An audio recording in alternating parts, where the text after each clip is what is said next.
पकड़ करके ऊपर चढ़ गए हैं, उन तरंगों के माध्यम से ऊपर चढ़े हैं और अष्टापद की यात्रा की है।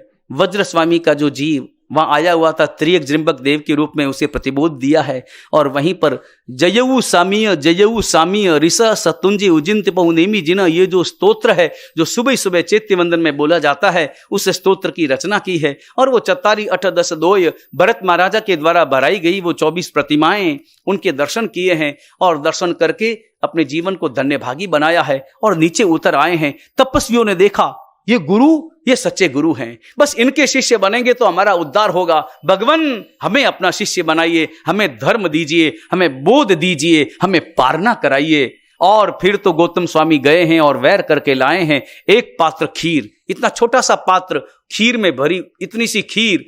और तपस्वी पारने करने वाले कितने, 1503 लाइन सर बैठ गए, पंक्ति लगा करके सब बैठ गए, अपने हाथ में पात्र लेकर के बैठ गए हैं। और उनके मन में है एक पात्र खीर, अरे एक पात्र खीर तो एक व्यक्ति के लिए भी कम पड़ेगी, और अंगुली से यूं यूं करके खाली चटाएंगे तो भी कुछ असर होने वाला नहीं है, मगर कैसे पारना कराएंगे। मगर यही तो गौतम स्वामी की लब्धि थी। अंगूठे अमृत वसे लब्धि तणा भंडार, श्री गुरु गौतम समरिये वांछित फल दातार। ज्यों ही अंगूठा डुबोया और खीर जैसे अभिवृद्धि को प्राप्त हुई, सारे तपस्वियों को पारना करा दिया। और ये दृश्य देखा तो पारना करते करते जो भावोल्लास बढ़ा। ध्यान रहे, साधना और भावना, साधना में भावना का प्रयोग, भावोल्लास का परिणाम पारना करते करते 501 तपस्वियों को केवल ज्ञान। चले, मगर केवली होने के बाद में भी वो चल रहे थे पीछे, गुरु आगे। गुरु कौन? गौतम स्वामी। ये नहीं कहा ए पीछे आओ, हमने केवल ज्ञान प्राप्त कर लिया, अब हम आगे जाएंगे, तुम पीछे आओ। नहीं, ये अहंकार उनके हृदय में नहीं था। और अहंकार होता तो केवल ज्ञान कहां से आता। वो आगे बढ़े और आगे चलकर परमात्मा महावीर की दूर से योजन गामिनी वाणी सुनी। वाणी सुन करके वो वाणी का जो रस, वाणी का जो माधुर्य, वाणी का जो सत्य और वाणी की जो गंभीरता कानों में पड़ी, तो 501 तपस्वियों का जो हृदय बदला, परिवर्तित हुआ। और 501 तपस्वियों ने केवल ज्ञान प्राप्त कर लिया। और 501 तपस्वियों ने समवसरण देखकर केवल ज्ञान प्राप्त, सभी केवली और पहुंचे समवसरण में। और समवसरण की जो मर्यादा, 3 प्रदक्षिणा लगाई परमात्मा की, और वो केवली किधर जाने लगे, जिधर केवली बैठते हैं। तो गौतम स्वामी ने कहा, अरे मुनियो, तुम नए नए आए हो, पहली बार आए हो, तुम्हें पता नहीं है कि कहां बैठना चाहिए। यहां पर ऐसा नहीं है, ये समवसन ऐसा नहीं है कि जहां जी चाहे मर्जी आए वहां पर बैठ गए। नहीं, यहां पर मर्यादा होगी। यहां पर पौषद वाले आगे बैठेंगे, सामायिक वाले आगे बैठेंगे, उसके पीछे दूसरे बैठेंगे, ये सब मर्यादाएं हैं। तो साध्वी जी भगवंत इधर बैठेंगे, श्रावक ऐसे बैठेंगे, देव देवी कहां बैठेंगे, किस कोने में, 12 प्रकार की परिषदा है, वहां सब मर्यादा के साथ में बैठना होता है। तुम उधर मत जाओ भैया, तुम पहली बार आए हो, तुम्हें पता नहीं है, उधर तो केवली बैठते, केवली, तुम तो अभी अभी आए हो, यहां बैठो, इधर आओ सामान्य साधुओं की श्रेणी में। मगर वो सुने ही नहीं।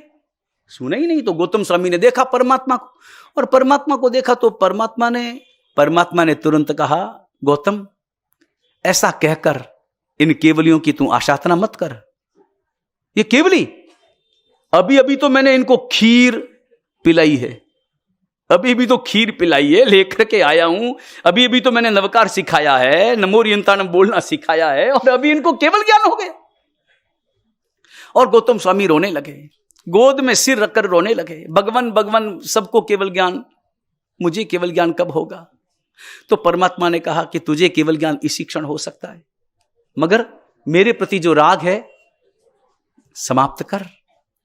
और तब गौतम स्वामी कहते हैं कि सवाल ही नहीं होता, ऐसा केवल ज्ञान मुझे नहीं चाहिए जिसे प्राप्त करने के लिए आपके प्रति प्रेम, भक्ति, राग मुझे छोड़ना पड़े। मुझे राग चाहिए, मुझे आप चाहिए, आपका हाथ चाहिए, आपकी गोद चाहिए, आपका आशीर्वाद चाहिए, आपका मुस्कुराता चेहरा चाहिए, मुझे केवल ज्ञान की अपेक्षा नहीं है।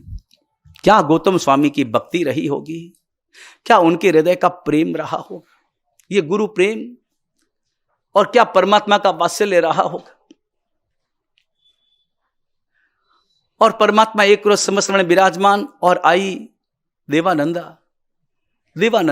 वो घटना समझने जैसी। वो देवानंदा पहली बार परमात्मा को देख रही, जानती नहीं थी, क्योंकि देवानंदा ने तो परमात्मा को जन्म थोड़ी दिया था, मगर अपने पेट में तो रखा था। कितने दिन रखा? 82 दिन रखा था।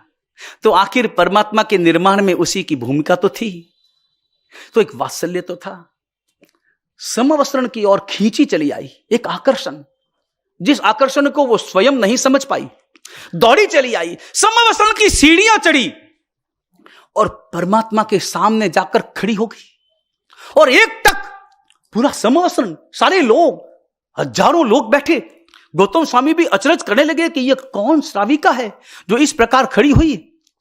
और केवल खड़ी नहीं हुई, बल्कि उसकी आंखें, उसका चेहरा वात्सल्य टपका रही, मातृत्व भाव प्रकट हो रहा।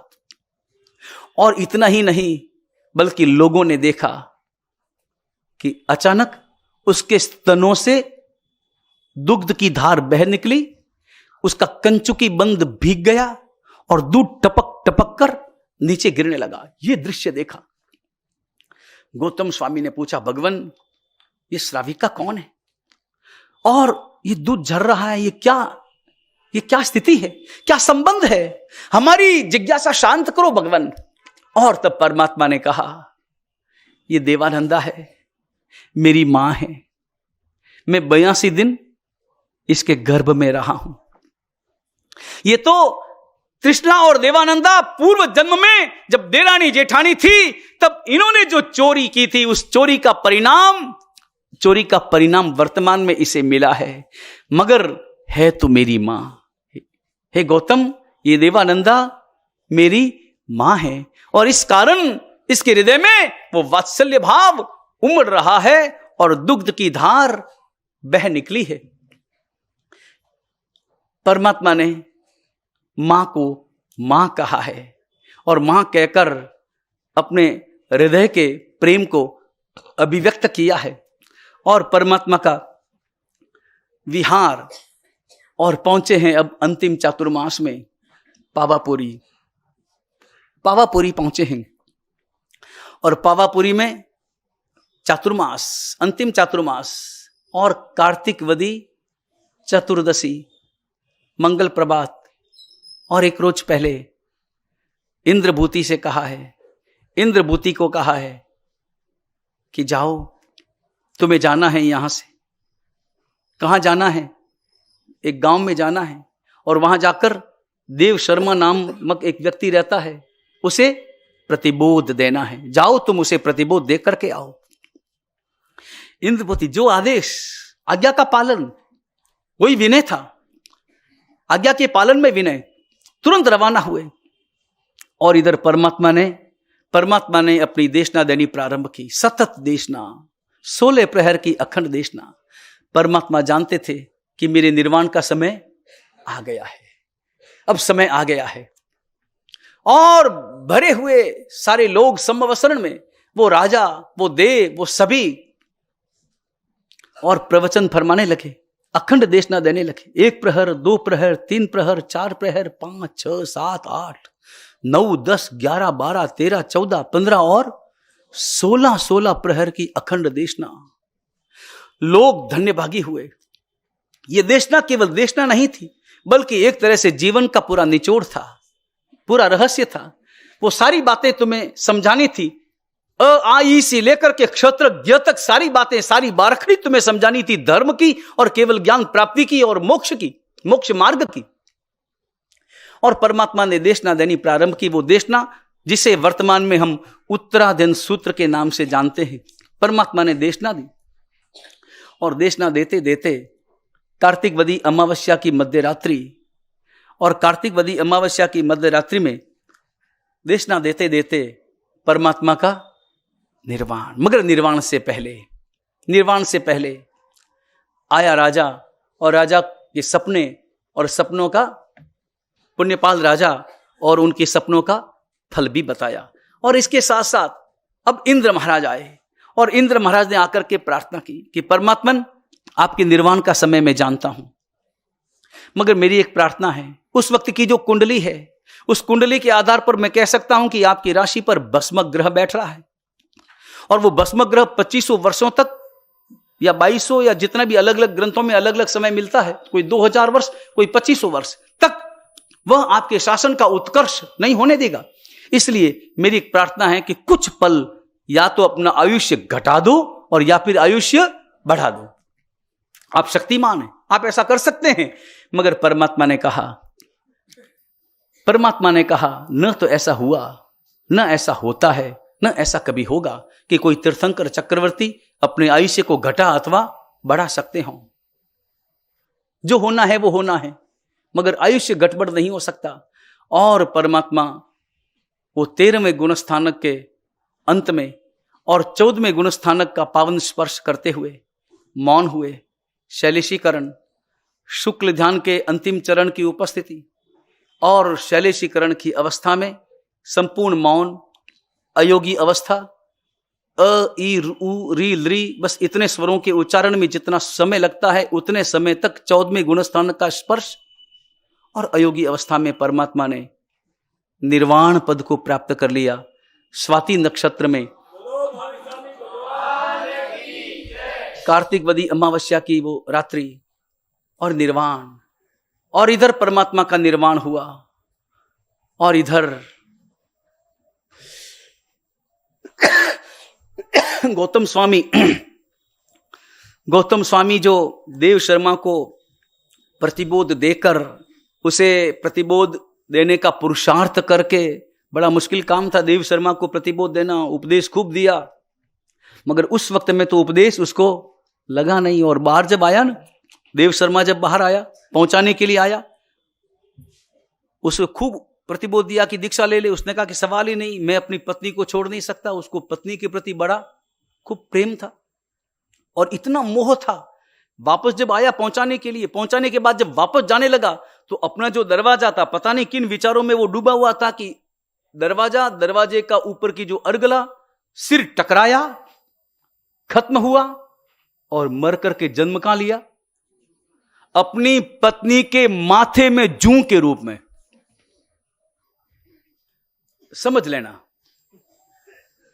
यह समझना इसलिए जरूरी है कि जिनके भी हृदय में ज्यादा ही ममत्व है और मोह है, उनको आगे जाकर के क्या बनना है। मगर इस घटना को भूलें और घटना को अपने हृदय में धारण करें और इंद्रभूति की ओर देखें। वो इंद्रभूति चले आए, मौन इंद्रभूति चले आए और आकर के बीच में रुके।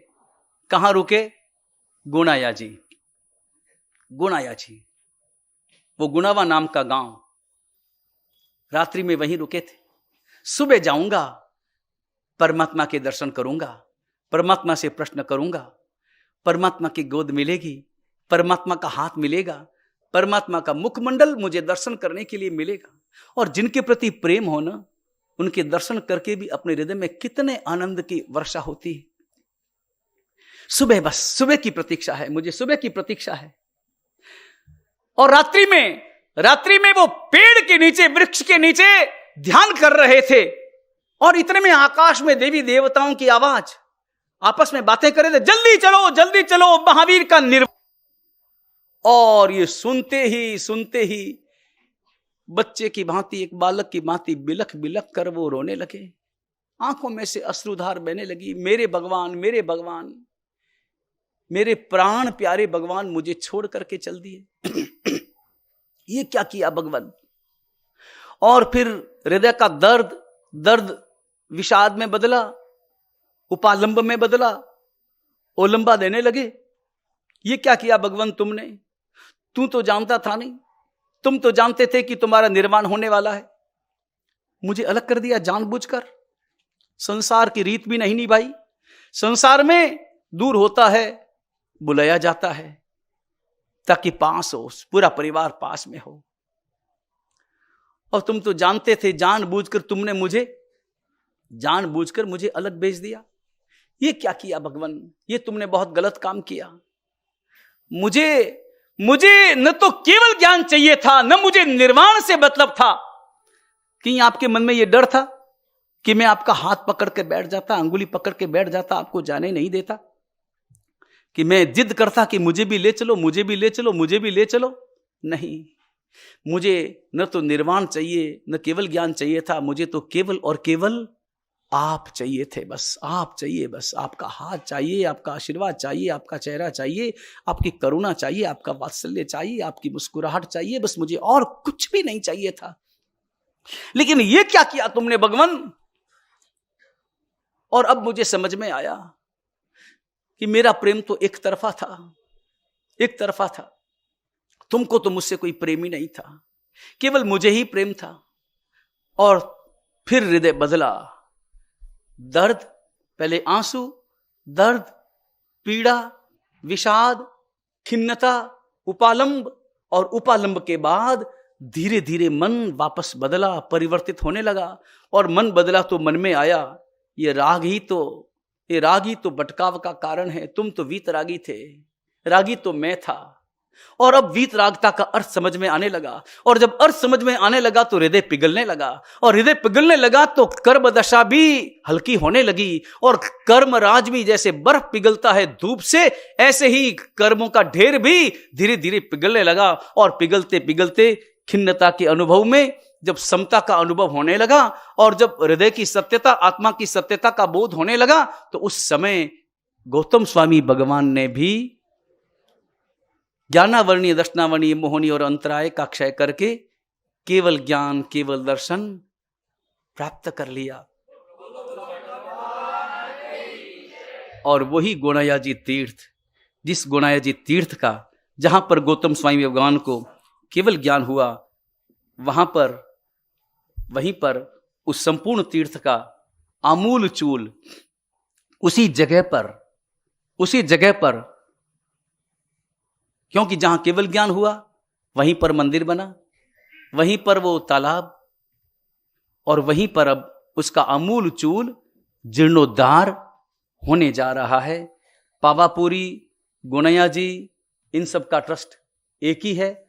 एक ही ट्रस्ट के अंतर्गत वहां पर काम चलता है, और उसका जीर्णोद्धार होने जा रहा है। जिस जीर्णोद्धार में हमारे संघवी श्री, वहाँ के ट्रस्टी श्री सुरेंद्र कुमार जी पारसान, श्री शांतिलाल जी साहब बोथरा, और श्री सुभाष जी बोथरा, और 2 ट्रस्टी और वहाँ के जो ट्रस्ट के हैं वो 5 ट्रस्टी, और उनके साथ साथ अपने यहाँ के संघवी श्री तेजराज जी गुलेछा, वो इसके संयोजक हैं, और श्रीमान महावीर जी मेहता वो निर्माण के संयोजक हैं, और उनके साथ साथ मुथा रमेश जी संघवी मांडवला निवासी, एवं तिलोक चंद जी पारक इत्यादि, उन सबको उस जीर्णोद्धार कमेटी में सम्मिलित किया गया है। और ये जीर्णोद्धार बहुत जल्दी, इसी चातुर्मास में जल्दी से जल्दी प्रारंभ होने जा रहा है। वहाँ नक्शे वगैरह बन चुके हैं। वीतराग परमात्मा की आज्ञा विरुद्ध कुछ भी कहा गया हो, मिच्छामि दुक्कडम। प्रवचन आज थोड़ा लंबा चला। परमात्मा महावीर का संपूर्ण जीवन